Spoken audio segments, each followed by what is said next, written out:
clear of the closing doors, please. All right, here we go. Subway Sports Talk. My name is Peter Kennedy, and I am your host. Thank you so much, as always, for tuning in to SST on Apple Podcast app, Spotify, and on YouTube. Don't forget to subscribe, rate, and review on your podcast app. Subscribe, notification bell on YouTube. All that stuff is super helpful to get this podcast in front of more eyes, more ears. And of course, that's the whole goal here, to enjoy these conversations with you guys. And hopefully you sit there and enjoy what you hear from us. And us today includes myself and, of course, our designated hitter, Andrew Calagna, back to talk some baseball. What's up, Drew? Hey, how's it going? Ready to talk the things all about the sports, and those things, and sports and stuff, sports and things. ready to do it, and the big topic that I'm sure is on your mind, that's on on everyone's mind is, will the Jacob Trouba drama affect the Rangers locker room, and will he get dealt before the end of the offseason? So I'd like to get your thoughts on that. I think that drama is completely media-driven and overblown, Drew. I think that Jacob Trouba deserves a better break here. These Rangers fans are overreacting like he can't be a human. What do you expect someone to not be a human being, Drew? I don't understand it. I'll never understand it. And if Trouba's not on this team come the fall, I'll be up in arms. Listen, his wife's a wait, hold on. Is that wait, before you go, is that problematic? I don't even know what Trouba did. No, he's there. Listen, he's underperformed as the last couple of years, and his contract, he's making like $8 million, which is a lot for like a third line defenseman. So that's not good. He's they're looking on trading him, but the problem is he has like a limited no trade clause. They were trying to deal him to Detroit. It didn't happen, basically because his wife is a resident in New York Presbyterian.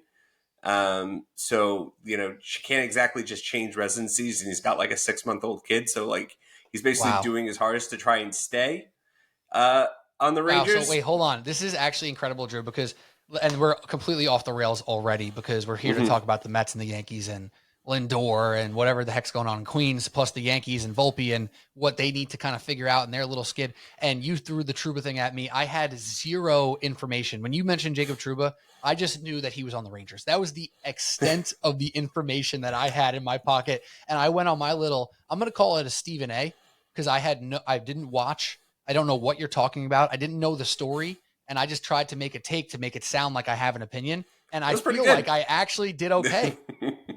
I think I did okay. Pretty good. I'll give you 8 out of 10 on that.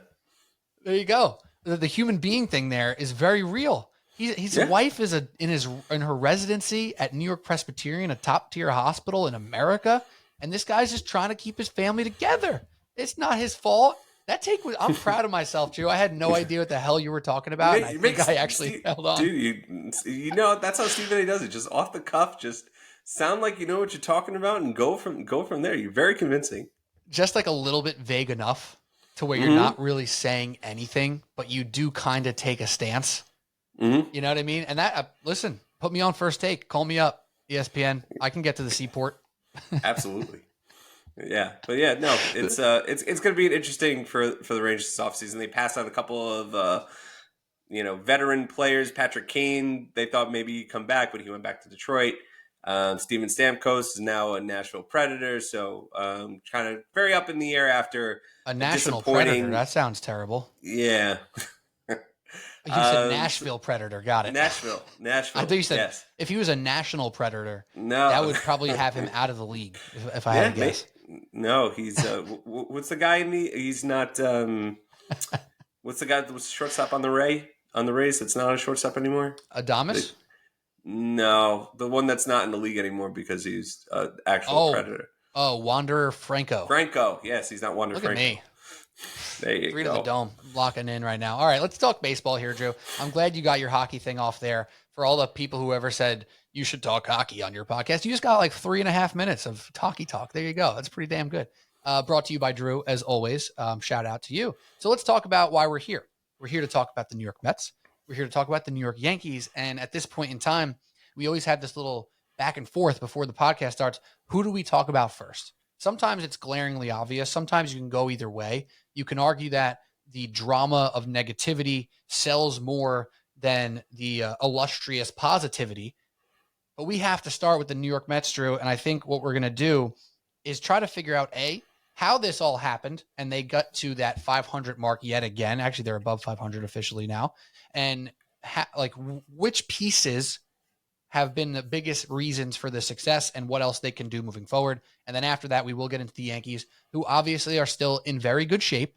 It's not panic button time, but it's at least know where the panic button is in that drawer underneath the desk. And we'll discuss all that as well.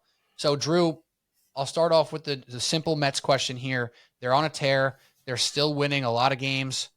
Even though with a couple tough losses recently, they're still 7 out of 10, couple extra inning wins here and an extra inning loss as well. But they're above 500. They're playing good ball. How did they get back to this spot, Drew? It's the offense. It has to be.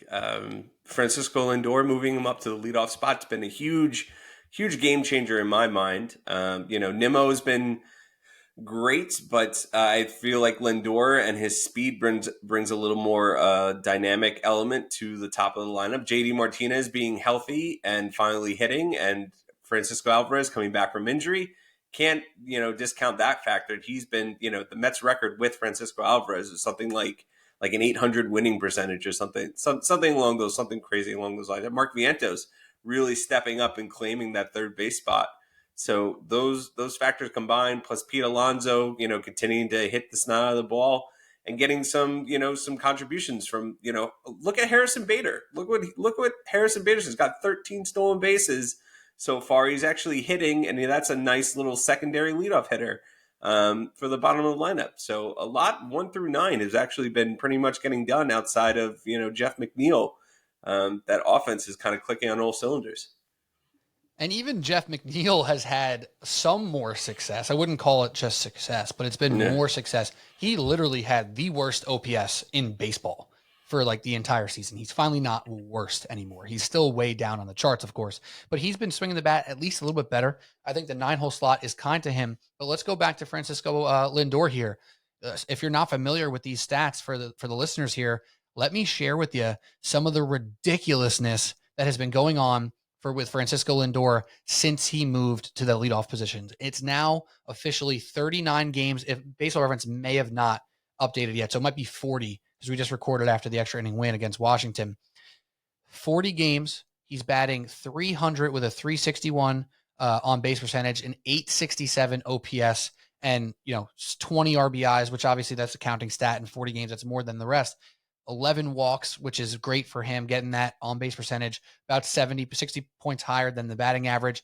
He's been dominant. But even furthermore, as the first batter of the game, Drew, his batting average is over 480 on the season in that first at-bat of the game. That's a 590 on-base percentage to start the game off, to just put that pressure on the opposing pitcher off rip. A 1.4 OPS. Now, obviously, it's small sample size. Those numbers are stupid, but that goes to show what he's done to this lineup from a pure vibes perspective. Right off the bat, your leadoff hitter's getting on base 60% of the time in the last 40 games. That's ridiculous. And he only has one leadoff home run to start the game. However, he has 8 doubles and 15 hits total. It's silly, and it has had a complete trickle-down effect on this offense.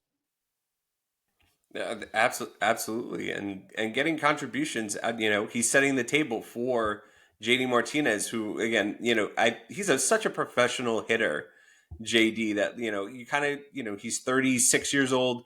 You kind of saw him coming into the beginning of the year as he was a late signing in spring training, one of the Boris clients that didn't that kind of waited everything out, and he signed late. So you're thinking every other Boris client hasn't been doing well. Look at Montgomery and Snell and forget Matt Chapman, the other right guy from there. That they've all been kind of struggling to varying degrees, and JD Martinez kind of very professional hitter, hasn't missed a beat.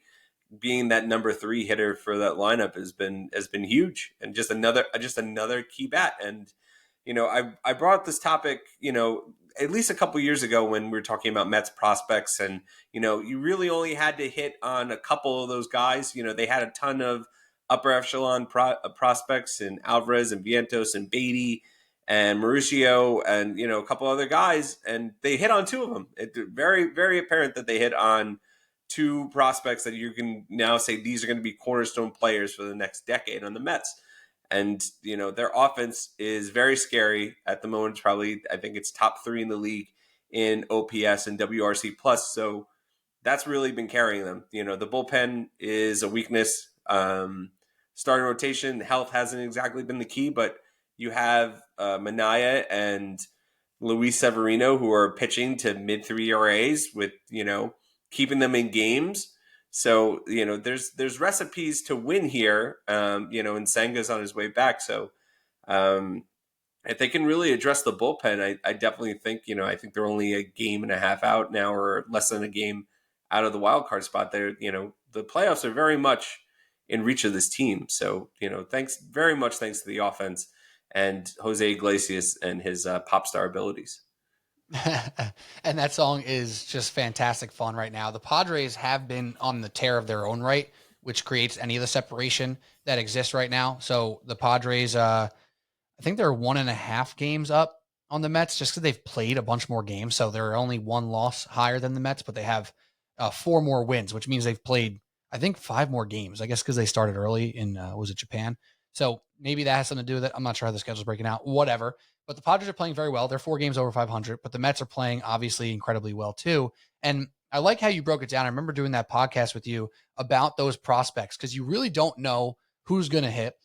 You have an idea, you have your hopes, you have your leans, but you don't know until they get to the show. And sometimes you don't even know until a long while after they get there. Because you look at Mark Vientos and his trajectory. We're talking about this a few months ago at the beginning of the season. My man was in AAA. And Brett Beatty was going to play every day third base, which he started off doing. He struggled.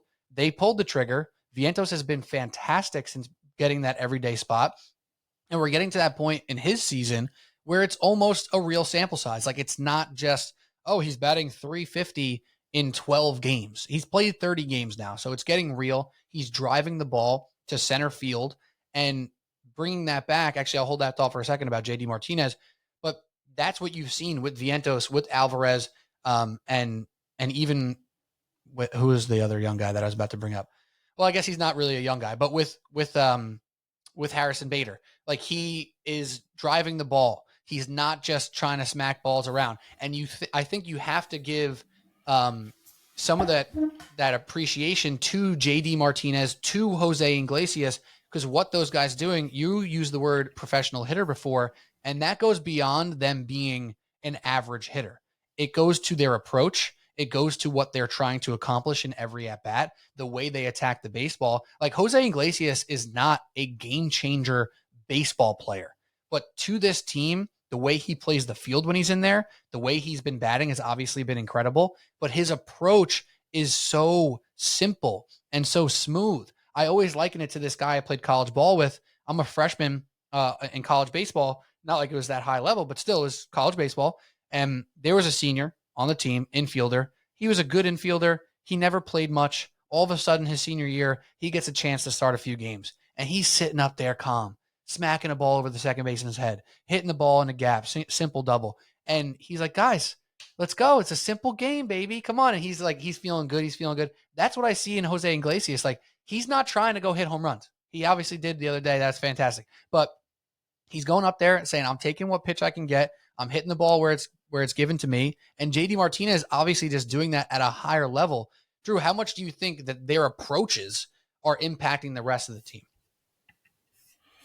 Oh, definitely. Again, you have a bunch of guys here that are taking walks at like an incredible rate. So Nimmo always is going to be a high on base percentage guy, but even JD Martinez, he's walking way more than he typically does. The rest of his career. So Alvarez seems to very much have rubbed off on Alvarez and Vientos, and even Beta to a certain extent. Guys are just being more selective with their pitches, and their entire approach has been something to really write home about. That just the walks combined, the selective hitting and the power that they've shown, the last couple of years, that, it was really Pete Alonso and Francisco Lindor and nobody else. And if you look at the lineup now, Nimmo's got 13 home runs. JD Martinez, who missed almost close to a month, has 10. And Vientos, who hasn't, he's only played 30 games, has 10 home runs. So you have a lineup up and down where they're walking, they're being more selective, and they're driving the ball. So that is an entire recipe for success. And there's really nothing else.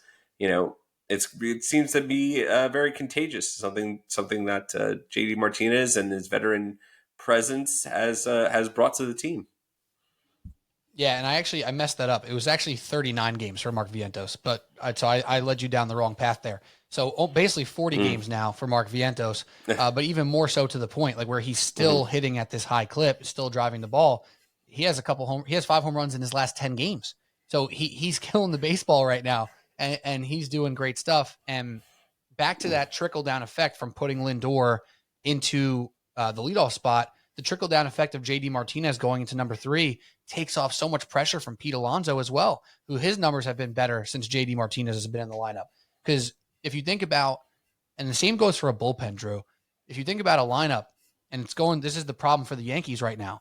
When you get past the big dogs and there's no one there, it makes it a lot easier to get through those big dogs, right? So if you have Giancarlo Stanton, for all his flaws, after Judge, Soto, and et cetera, you're still a little nervous. He may not hit for the best average, but he was driving the baseball before he got hurt.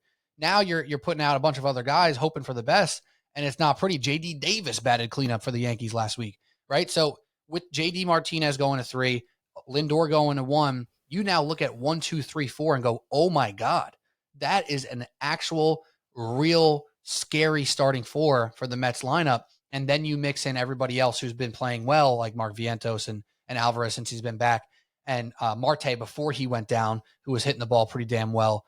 Like, it just all clicks in. It all starts to make sense. Now, on the flip side, I don't know if you have any more offensive points to make here. If you do, jump in now, because I have a flip side point for the bullpen. No, dude, talk that flip side.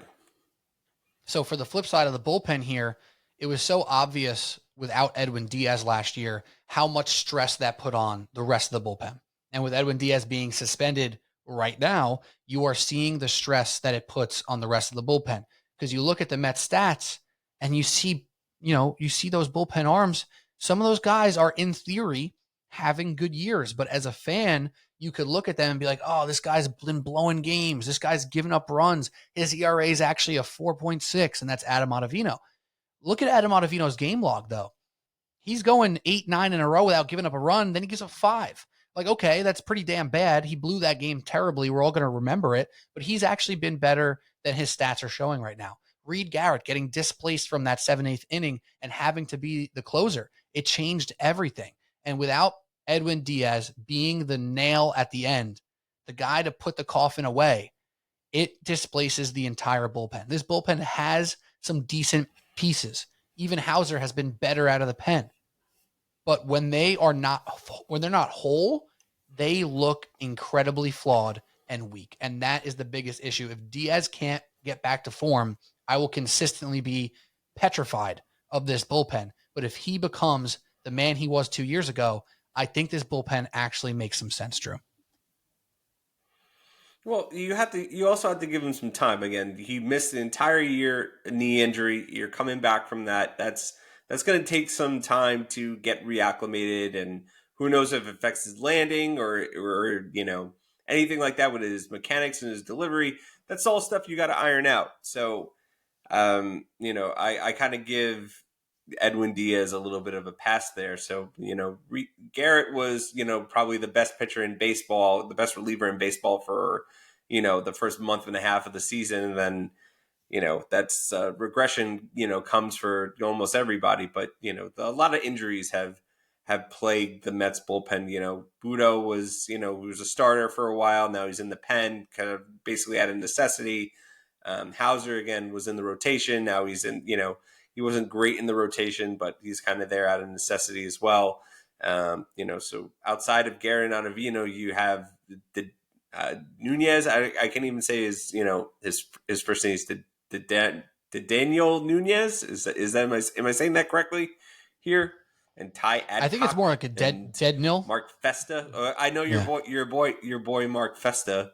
Matt Festa, put some respect on his name. For the Mets, Matt Festa, sorry, to a 36 ERA right now. I mean, he got dealt a pretty horrible hand. I mean, to give Matt Festa, who I played, no, it was actually a key situation, but it was like literally after a 2.5 hour rain delay, he had just gotten called up from AAA, and it's like, all right, guy.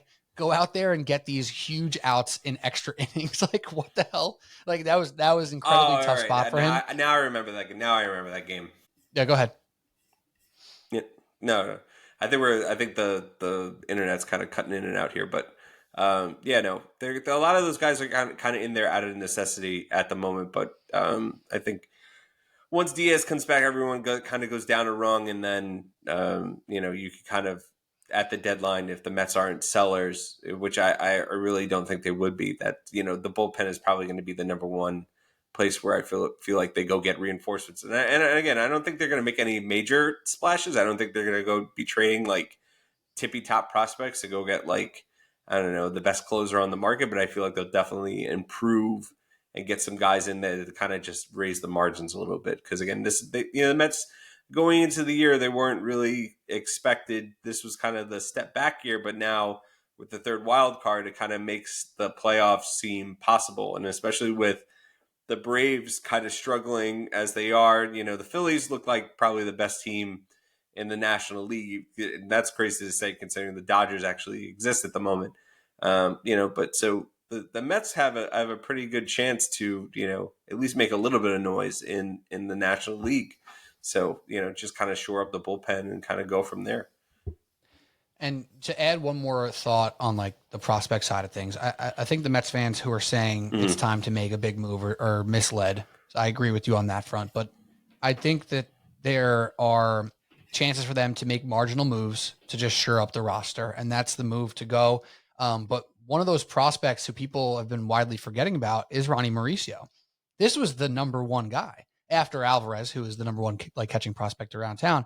Like Ronnie Mauricio was the guy who people expected to be ready and to give real productivity to the Mets team this year. He got hurt, and that sucks. He's out for the year. Like he's gone. He misses a whole year of development and all that stuff. But he was the one guy who you kind of were looking at like, this guy can come in and make a splash right away. I think people see Luis and Angel Acuna and see the last name Acuna and get a little extra excited. Like, let's slow our roll. He's not ready yet, but I also don't want to trade him, right? So let's not trade him away, but let's try to do something marginal to make this thing right. So I think I would agree with you on that front. I was just about to ask you, but you answered it anyway. The Mets should not be sellers, but they could kind of like buy a little, sell a little, kind of combo action it up and make this team a little bit more consistent and also give themselves a chance to fight for that wild card spot, which they absolutely should go do. And Drew, my question to you, last thing on the Mets, with this third wild card spot, you have some fans of different teams having different opinions here. When you're looking like a 500-ish team with a chance to make the wild card, some people don't think you should push to be that third wild card extra hard. Where do you land on this front with the entire MLB and then the Mets specifically, I guess, on how important it is to even just make that third wild card spot?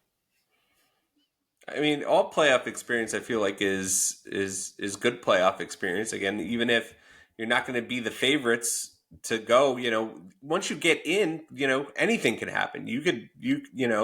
Luis Severino could potentially just turn back the clock to 2018 and pitch like an ace. Like literally, look what happened with the Phillies a couple years ago. They weren't expected.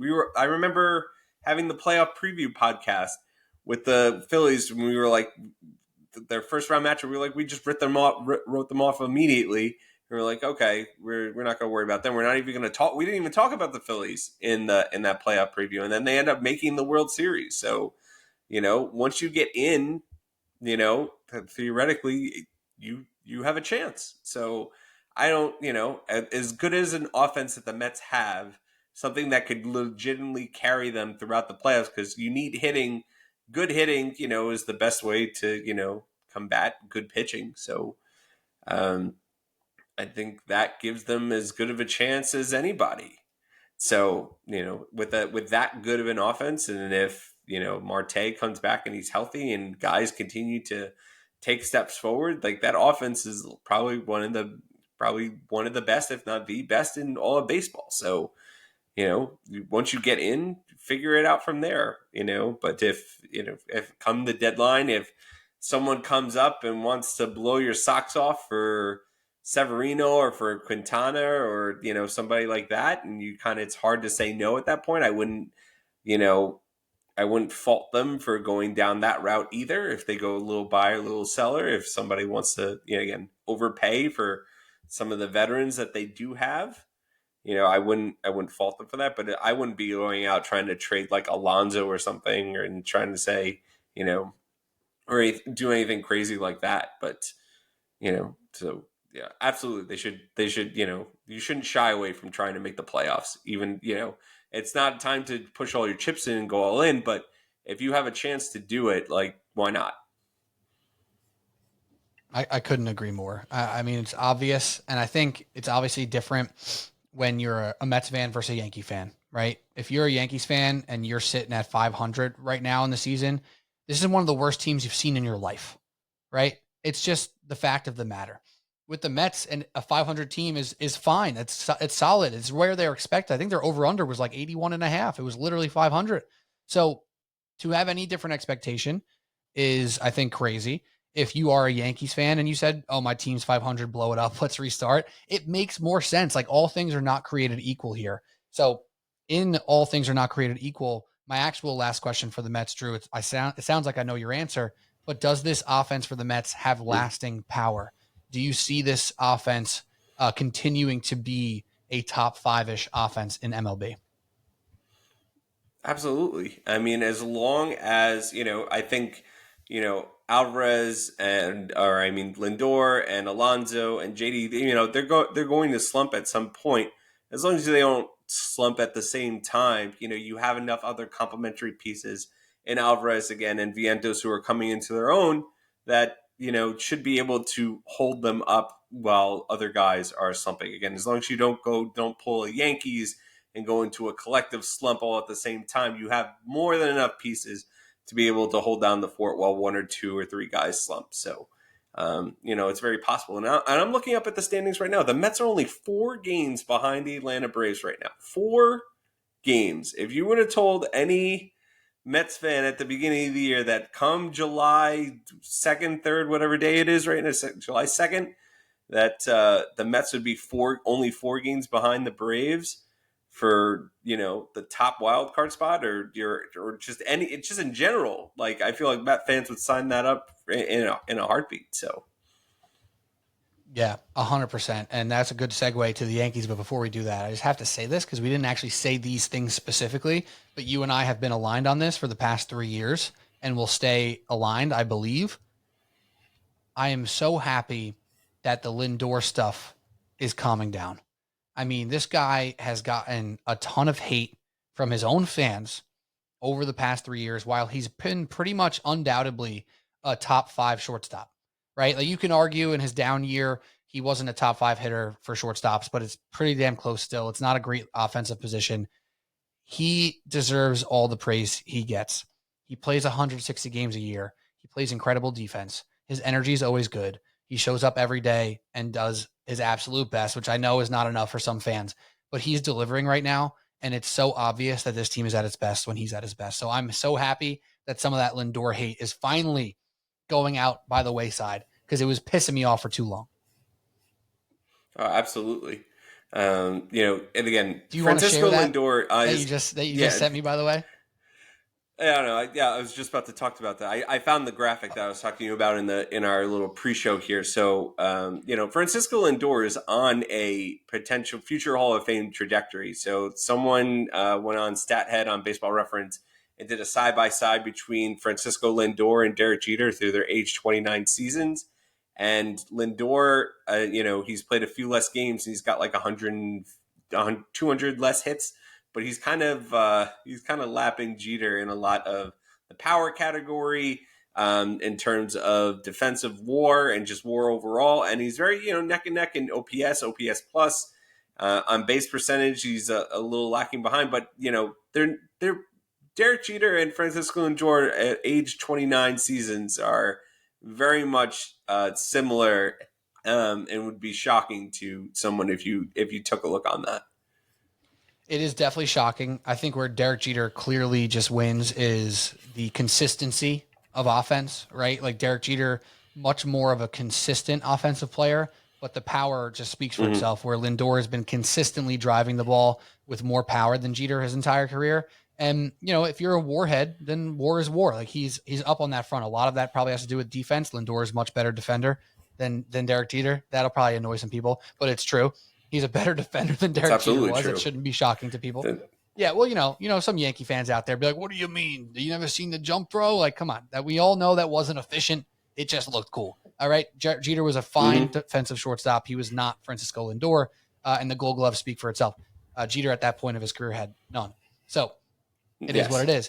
But we're not saying Lindor is better than Jeter. Obviously, the consistency that Jeter put out there with a 390 OPS at that point of his career. On base percentage is ridiculous. Jeter is better. But to say that Lindor is a scrub or didn't deserve what he got paid, like, it just doesn't make sense to me, Drew. It doesn't make sense. So I'm glad he's getting the love that I think he deserves. Let's talk about the Yankees. Yeah. And the Yankees conversation, Subway Sports Talk, Pete Kennedy, Andrew Calagna, is a little bit more interesting because they do obviously still sit atop the American League in some sense. They're a good chunk up on that wild card spot right now for the number one spot in the wild card. They are behind the Baltimore Orioles by a win percentage thing pretty much right now. Yankees have played a few more games, and they've been struggling of late. So it's a combo of looking at the standings and seeing the Orioles above them, but it's also has to do with seeing the Yankees play over the last, 10, 15 games and seeing them struggle offensively. Some of their starting pitching come down to earth. And yes, they're still over 20 games above 500. However, some of these worries are starting to become a little bit more of a reality. And when I spoke about the Mets and Yankees a few weeks ago, before the Mets went on this little tear they've been on, I spoke about the lineups. And I said, you look up and down the lineup on Baseball Reference for the Mets and the Yankees, and they're really not that different outside of the top two.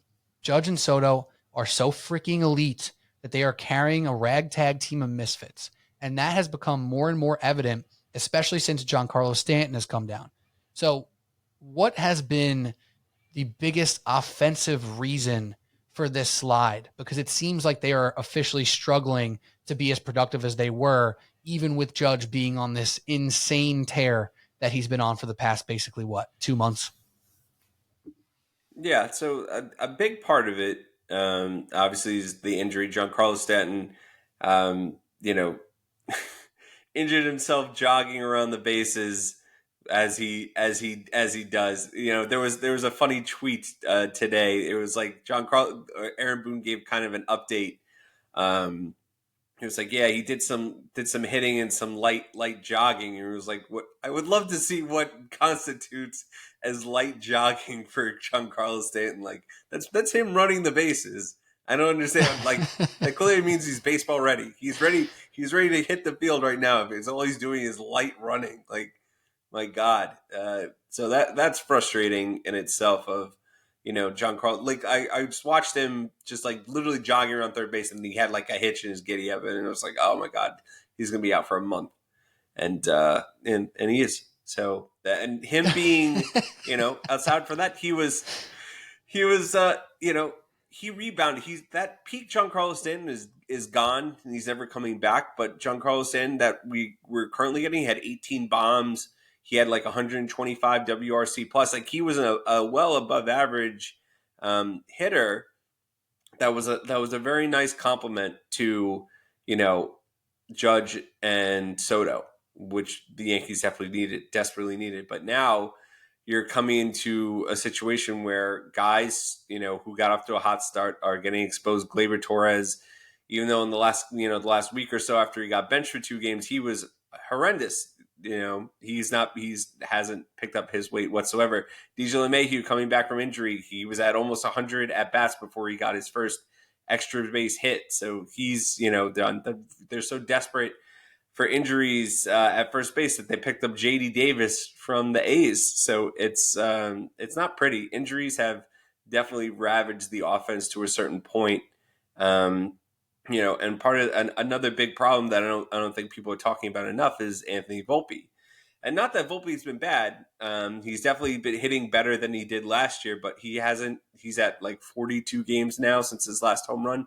So he's not hitting with any power. And the problem is when he does get on base, he's not walking either. So I think he has 7 walks in that 42 game span at the moment.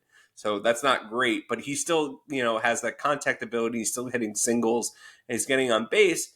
But the problem is, he'd like to think he would utilize his speed a little bit more to try to get runners in scoring position. But the problem is you have Soto and Judge batting behind him. So, he's kind of glued to first base there because you're not going to try and run and get yourself out when you have Judge and Soto up, because basically being on first base is like being in scoring position. So he's not really utilizing his skills as much. So ideally you would like to bat him, probably 4, 5, 6 in that spot to be able to, utilize his actual skills that he has more. But the Yankees don't have anybody at the moment that can get on base in front of Judge and Soto unless you want to bat them 1 and 2 to try to give him the most at bats. But everybody else between Verdugo, whose platoon splits are becoming very apparent, where I think they need to go out and get a platoon outfielder at the deadline. Trent Grisham hasn't hit at all. I mean, he has had a couple of decent hits, but inconsistent playing time kind of just sapped his season, where now he's kind of just thrust into action. He's kind of just has to make it work. Again, the catching position, Trevino has been okay offensively, but I'd like to see Austin Wells try to get more at bats there, especially with Trevino's limitations on the running game here. Watching the Mets or the Red Sox steal 9 bases in a game, which they haven't done since World War I, something crazy like that. So there's a lot of holes on that offense that has become very apparent since the Giancarlo Stanton injury and even, Rizzo's injury, even though he wasn't really hitting, beforehand. It's just been a whole bunch of bad things all happening at once, which is, was kind of, what my point again before with talking about the Mets was, they had enough guys where as long as not everyone's slumping at the same time, you're able to help to make it work. And, the Yankees have 2 guys that are basically slump proof, and everybody else is kind of fallen into the tank. So I think I figured out my perfect take on the New York Yankees right now. And they are, Drew, a basketball team. They are the Phoenix Suns. They have Kevin Durant and Devin Booker, who are just undoubtedly top 10 players. And you could argue about Kevin Durant, where he is right now. But for this take, we're looking at the Phoenix Suns as the New York Yankees. You have Devin Booker and Kevin Durant just doing crazy successful things every single game. Every day you turn on the Yankees, you're watching Judge be the best hitter in baseball, and you're watching Soto be the 2nd or 3rd or maybe 4th best hitter in baseball at this point in time. That's incredible. To have those 2 guys does so much for an offense, and it's still not enough. It's a basketball team, Drew. You could have Devin Booker and Kevin Durant averaging 30 points apiece, but if Giancarlo Stanton or Bradley Beal, who just aren't who they used to be, are in and out of the lineup, inconsistent, their moments when they are productive, it's just not enough. Giancarlo Stanton getting hurt should not put this team in a tailspin, and it did. And I know it's coupled with the Anthony Volpe slump a little bit here, but there's not even a plan B to put somebody in the leadoff spot. There's no one looming in the rest of this lineup here, even with some of the guys who are kind of like new here, to put in the spot to bat leadoff. Like, no one who's gotten consistent at bats has a successful on base percentage. Like, Volpe still has the highest one at 315. Ben Rice, Ben Rice has Ben played Rice has, I think his on base percentage 20. Yeah, exactly. You're not putting him in the leadoff spot. And I'd also, that was a great basketball analogy, but I would also like to compare. Basically, they're the East Coast Los Angeles Angels of years past, where it was Ohtani and Trout and just scrubs. the rest of the way, and no star Yeah. talent whatsoever, where they had an Anthony Rendon who never got healthy. And, the parallels are actually pretty scary when you want to start making those comparisons. Even last year, they were Los Angeles Angels. It was Cole and Judge and nobody else. And now it's this year. Right. Now it's Soto and Judge and nobody else. Even though Cole has come back and he's actually, he pitched a lot better his second start than his first. So, you can hopefully have him stabilize the rotation, which has been absolutely horrendous the last, 3 weeks. I think the issue, we spoke about the offense, but a big part of this tailspin has been the starting pitching, putting them in huge holes in the beginning of the game. So Stroman and Rodon gave up those last 3 starts. He's given up 21 runs in his last 3 starts. Stroman's come back down to earth. Luis Heel has, the shine has, kind of come off him, where you're thinking if they acquire a start at the deadline, maybe they can improve the bullpen a little bit by moving Gil to the bullpen. So it's been a deadly combination of, the rest of the offense outside of Judge and Soto not hitting well, and the starting pitching putting them into pretty big holes.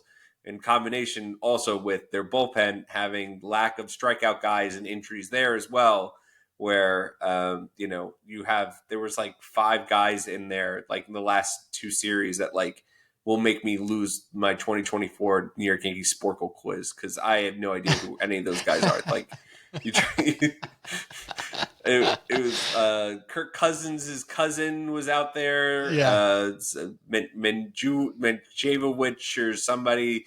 Like, there's a whole bunch of guys that have no business being in the Yankees bullpen. I know the Yankees pull a bullpen out of their ass most every year, but like this is the year where like it is very noticeably a significant weakness on this team, which is actually really surprising. That is surprising, and we kind of just chalk it up every year, like you said, that the Yankees bullpen is going to be damn good, and it hasn't been the case. But it's crazy to me. Like, you look at the stats for broken out by team over the entire season, the Yankees are still a top 3 offense for OPS, which is great. But so much of that was from the beginning of the year when Anthony Volpe's numbers were still a good bit higher. Judge and Soto were still like killing it. Giancarlo was playing better, and they were number 2 or number 3 in the entire MLB. Now, in the last 15 days, they're 16th in OPS. Like they're middle of the road, and that still is being carried by 2 guys. Like it's not an equal 715 OPS to some of the other teams because it's consistent. Like if a tree falls in the forest and no one's there to hear it, like I don't know, if a base runner gets on and no one's there to drive it in, does it even matter? Like I don't know, right? So that's part of the argument right here with this Yankees lineup right now. There's no answer for their holes at this moment in time. And that's what's scary to Yankee fans, where I don't think they're overreacting. Like, do I personally feel better about Gleyber Torres than maybe I should? Yeah, like I still just have this feeling like he's going to start hitting for some power. Mm-hmm. Like he's going to start coming around. I do too. I have that feeling deep down in me. But until he starts proving on like a 2-3 week basis that he's hitting the ball consistently and, drawing a walk or 2, like you can't put him back in the leadoff spot yet. Maybe you just have to and try to catch lightning in a bottle and just pull one of those triggers. Is that something that you're ready to see, Drew? Because I feel like that number 1 spot, and then obviously the guys who follow Judge and Soto, I mean, the options aren't great there either. But what is the answer for the Yankees right now as far as offense? Man, it's kind of, you really do have to hope on Gleyber. Continue to hope that Ben Rice can kind of be a little spark at the bottom of the lineup, but like everywhere else, I'm not expecting much. Again, DJ LeMahieu, if he wasn't signed for like another 2 years, I feel like he would have been DFA'd already. But he looks like a crazy shell right now, that they, unfortunately. Oh my God, he's on terrible. Ever since he signed the contract extension, after the 2020 season's kind of been very much a shell of that player we saw 2019, 2020, 2021. So, ideally, I think you would want DJ to go into that leadoff spot, but, he's looked so lost that, even when he does walk, I don't think he's the guy you want to, give the most at bats to in a game. So you have to assume that Volpe is, you can't really move him out of that spot because you really don't have any other option in the leadoff spot at the moment. Like, again, ideally you would like him to bat a little bit lower so you can use some of the skill set that he has. But again, he's kind of just glued to the bases whenever he does get on. So, unfortunately, until they get somebody, until they bring in, the help that they desperately need at the corners, maybe they go out and get Vlad, maybe they go out and get, Ryan McMahon, somebody they definitely need an impact bat to be able to, carry that offense a little bit more. I agree. And it's tough right now. And I think the Yankees fans' angst that they're feeling, like they're still going to win games, right? Like they're still going to stay at this point, give or take, where they are in the standings. Like, are they going to jump right back over Baltimore and not look back? Probably not right now, because Baltimore is just hitting the ball so much better. But you can see it still. Like, and that's the thing with this Yankees team, even with their flaws, they're still better than 90% of the league. Right. And that's it almost doesn't even make sense, Drew. And I know we talk about Judge and Soto and how damn good they are and what type of impact they have on this team, but it's hard to even wrap your head around sometimes is like, where's the production coming from if Judge and Soto don't do it? And you never know. You just never know. And you got to hope they start piecing stuff together. And it's possible that happens. And like you said, Ben Rice looking better. If Volpe gets back on a little streak here, if Glaber hits for some pop finally, like all of a sudden, boom, Yankees are right back in as a top 5 offense in the last 15 days. But until it happens, Yankee fans are going to feel angst. It just is what it is. And then on the pitching side, to move over to the pitching front, you touched on some of it already. Like, yeah, you're not worried about Garrett Cole. He'll get back to form. The numbers will look a little wonky for the time being, but he'll get back to form. Who else, though, in that rotation are you starting to feel some nerves about with Cortez, Stroman, Rodon, and Heel? Definitely Rodon for the most. Even when he was pitching well, his underlying numbers were they weren't good. So he was kind of making it up with smoke and mirrors, and just regression was definitely coming for him. Again, I don't think he's going to be as bad as he was last year, but he definitely wasn't the 2 ERA guy that we saw at the beginning of the year. And Stroman, when he's not having outbursts and cursing out teammates and stuff like I'm fine with the fieriness if you're performing, but then like you go out and you're laying an egg and you didn't even get through like 5 innings at start, and then you're going out screaming at teammates, being like the lunatic and the perpetually online guy that you are. Like that wasn't cool to me. So Nestor, I'm not as worried about. He seems to be stabilizing a little bit. He'll he's I feel like his best spot for this team, I feel like in the second half is going to be in the bullpen. And that's crazy to say because he was pitching like, if you compared Garrett Cole's numbers of the, beginning of last year and Heel's numbers, they were like identical outside of like the walk rate. But I feel like, he's just coming off Tommy John surgery himself. So I feel like the best place, I don't think you can push him to 125 innings, 130 innings straight out the gate. And Tommy John, especially when his career, I think high innings was like 95 or something like that. So he hasn't pitched to that amount. I feel like he's already gassed. So, the second Clark Schmidt comes back from injury, which should be in like 3-4 weeks, I feel like will transition to the bullpen and be like a major setup weapon for the Yankees. So that'll take care of that. But, you have to hold, Cole will get back to being Cole. But as long as Rodon and Stroman just, be league average, I feel like they'll be okay.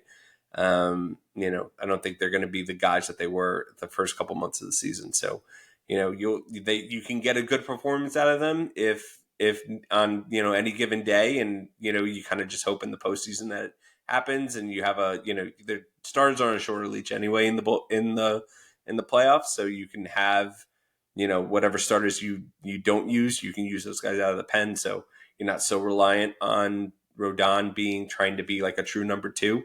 But they have so many other holes in the bullpen and in the lineup where, you can't address everything at the deadline. So I wouldn't expect them to, unless there's some kind of catastrophic injury, for them to, address the starting rotation in any kind of meaningful way at the deadline. I feel like it's going to be all offense and it's going to be all, a couple of relievers here and there. Yeah, the starters are going to be intact, and I agree though with the Luis Gil stuff into the bullpen. We talked about the trickle down effect with the Mets lineup and the Mets bullpen for those possibilities. I think that's the same exact thing, right? You put Gil in the bullpen and he's throwing smoke and doing his thing out of the Yankees pen. That trickle down effect becomes very real, and all of a sudden, some of those guys who you're putting into high leverage situations are in a little bit of less leverage situations, and Clay Holmes maybe feels a little bit less pressure because he's been getting a lot of heat. And overall, I know he's not perfect. I know he's not Mo, like he's not Mariano Rivera, obviously. He's a damn good closer. Like he's doing some Absolutely. really good stuff as the closer for the Yankees this year. And maybe I have a little bit of WFAN brain right now because I just worked a couple weekends in a row where, callers are saying Clay Holmes ain't good enough to be this closer. I'm like, what are we doing here? This guy is still like a really good closer for this team. But if Gil goes in there and is efficient and productive out of the pen, that trickle down makes a lot more sense. And all of a sudden that pen looks as strong as it was early in the season as much as it is normally, on a year-to-year basis. The problem with Holmes, and I feel like the Yankees, bullpen in general, is that it's the lack, all the guys that they do have in there, their strengths are creating soft contact. And the problem is the Yankees defense, a lot of the times, was not capable of scooping up those ground balls. So you would have a lot of times where Holmes was getting dinked and dunked to death, and that's how he blows games. He's getting that soft contact, but they're finding holes because the Yankees defense outside of Volpe, not great. So, you have a kind of a square peg in a round hole kind of situation with with their bullpen how set up and versus the strengths of or lack of strength of their defense in the infield. So it's good to have guys that create soft contact if you have a good defense behind them. If you put all those guys that the Yankees have in the Mets bullpen, I feel like they'd be a whole lot more successful because the Mets actually have a good, outside of Pete Alonso, they actually have a good infield defense behind him. So again, if you put Gil into the bullpen and he's that strikeout guy that can pitch 1-2 innings at a time every couple of days, that's a big weapon out of the pen that they kind of really desperately need. Again, I love Clay Holmes. Clay Holmes is great. I don't want to see him usurped as the closer or anything, or them go bring in a closer or some kind, unless it's the guy from Oakland. What's his name? Can't remember his name off the top of my head. But outside of getting Mason Miller, I don't think there's really anybody out there to replace Clay Holmes as a closer. So he's your guy for better or for worse. But as long as you create a couple of better setup options that can actually strike some guys out, I feel like that'll go a long way for success in turning that Yankees bullpen around. Yeah, and I believe any Yankee fan who's expecting this huge move is just wrong. I don't think something big is coming down the pike. It's not happening. It's not what this team has done. And you could point to some moves here and there for the Yankees in the past couple of years. Like, well, they made a move for Joey Gallo. Like that was pretty low risk. That wasn't a big deal, right? It's not, and obviously that went terribly wrong, but like the Yankees aren't the type of team in this past couple of years to take that huge swing at the deadline. Am I wrong with that thought, Drew? No, I definitely don't. I don't disagree with that's not them in the past, but I also think you've seen it with Juan Soto of it all, that there's a bigger sense of urgency, at least from Aaron Boone. With Soto literally putting himself or they're putting Soto back into the lineup literally 5 minutes before first pitch, like. When has Aaron Boone not taken the opportunity for someone like that was like banged up for a little bit and you had the day off tomorrow and not give him that extra day's rest? Like that never happens with Boone. And there's been lineup, when they were healthy, there was lineup consistency and they're trotting out the same lineup. They weren't resting guys as much. I feel like there's a sense of urgency, at least on Boone's end this year, that I feel like might transition over, to the front office a bit when it comes to the deadline, which is again very much against how they've operated in the past, simply because you have Juan Soto for guaranteed for 1 year. And I very much think that you're going to re-sign Juan Soto. I think you write in the blank check. I don't think he's going to Queens. I thought that nonsense, the chance from the 7 line during the Yankees Mets series of the trying to tell Soto that they got the money, like that's such, like, he's not leaving. If the Yankees like somebody, if they don't truly like somebody, they're not going to let him leave. So that you can get that mind out of your head, and every Met fan out there, you can get that thought out of your head. Soto's not going anywhere. But if there's some world you have to operate in that there's a possibility that he might leave, you have to make sure that you show him that you are all in, that you are committed to winning, that this is the team that you're consistently going to try and win every single year. So while you have him here, while you're trying to convince him to stay and just add on saying, hey, we're going to go out and make big trades, we're going to put stars around you, we see these weaknesses, and we're going to I really feel like they're actually going to address them in a meaningful way, at least offensively, at the deadline. I expect, thank God, a new third baseman. I expect a new third baseman, and I expect a new first baseman for the Yankees come August 1st. I couldn't tell you who they are. Thank God, Drew. It could be, like, what are we doing here? Of course, it should be all in for Soto and whatever he wants, dude. He's a 162 game player. He doesn't want to come to a team and a franchise and say, no, Juan, it's okay. Take a couple. You want to take 4 or 5 days? Go ahead. No, he's a bulldog. He plays 162. The Yankees don't have guys built like that. And maybe they would if their team encouraged it. And I'm not even saying it's necessarily the best way to put together a winner, but you're trying to court this man. Let's be real. You're courting him. You can say all you want that the Yankees don't let someone go who they want. And that's been true like 99.9% of the time in the history of the world. However, Juan Soto can do whatever the hell he wants. And every team with enough money to pay the man will want to sign him. Okay, so if he wants to play and says, yo, Boone, put me in the lineup, I'm good. You put him in the lineup. It's simple. You know what I'm saying? Of course the Yankees should have some urgency right now, because the only way that you do lose Juan Soto is if you don't show urgency. And I'm not saying it's going to be the Mets. Obviously, I'd be thrilled to have him. That's fantastic. But Juan Soto has all the leverage in the world because he knows Yankee fans will be irate if he leaves. But if he doesn't want to be here because he doesn't like the cut of their jib, he can leave. And it may not be the Mets. It may be someone else. I don't know. But yes, all in. Juan Soto. He wants to play, put him in the lineup. He plays 162 like every year. What are we doing? Of course he's got to go. Yeah. So yeah, they'll make the necessary moves. And again, like I was saying, they'll have a new third baseman, they'll have a new first baseman by August 1st. Again, I couldn't tell you who it's going to be. I don't know if it's going to be Vlad. I don't know if it's going to be McMahon. I don't know if it's going to be lesser players, but they will not stick with Ben Rice and DJ LeMahieu. They just can't at this point. You have to. They might. You went all in with Juan Soto. You made that trade. You traded Michael King.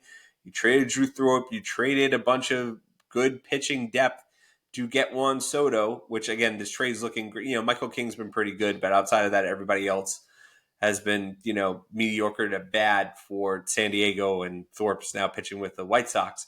So it's, you're going to make moves, and you're going to make meaningful moves that are going to address the deficiencies on offense. They have to. And it's not even a question if, but it's just going to be who and to what degree. All right, there we go. New York Yankees. Panic level meter, Drew. Give me your panic meter for the New York Yankees right now.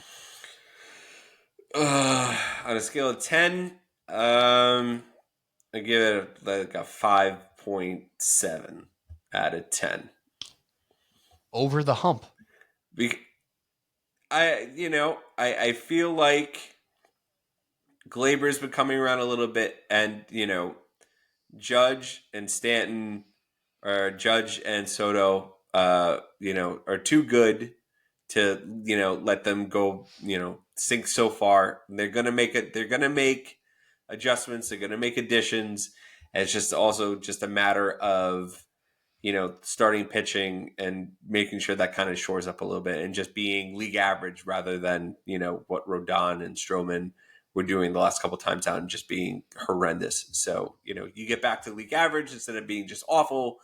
I feel like combined with the moves they're going to make and just the sheer level of talent there, it's not, there's still only a half game out of the AL East at the moment. So I'm not ready to, it's not like they fell to third place or anything like that. They're very much still in contention for the AL East. So I'm not ready to hit that much of a panic button. Yes. But yes, this last month has shown the flaws on this roster and have made them very apparent. But I think that just shows, kind of the roadmap for Brian Cashman and what he needs to address and how he's going to do it come, a couple weeks from now. My panic meter for the Yankees is a 3.6. It was a 1 before that, and it nearly tripled. Well, it did triple, but it's only a 3.6. Like, I'm not freaking out. Like you said, they're 1.5 games behind Baltimore. They are good enough to steady the ship with what they got, and a little bit more health, a little bounce back by certain guys, and a move or two, and we're right back to a 1 panic meter again. You know what I'm saying? So I'm not worried. I definitely believe urgency is important for them right now, but I'm not worried that they are going to fall off the face of the earth, that they're not going to win games. They're still going to win games and series consistently. They're just not a juggernaut right now. And their baseline is so high that this negative run right here feels worse than for most teams. But it's been a bad run. You can't deny that. It's been a bad run. Oh, yeah. But I'm not panicking. 3.6. Yeah, the only way I could actually panic about this team if Judge or Soto got hurt. God forbid, knock on wood. Correct. Like, that's, when Soto got hurt sliding into base, or when he was worried about his elbow or whatever it was a couple weeks ago. That's those kind of moments that make you hold your breath. And if you lose either of those guys for any kind of time, that is a death blow to the team. So as long as those guys are healthy, my panic level will be pretty low.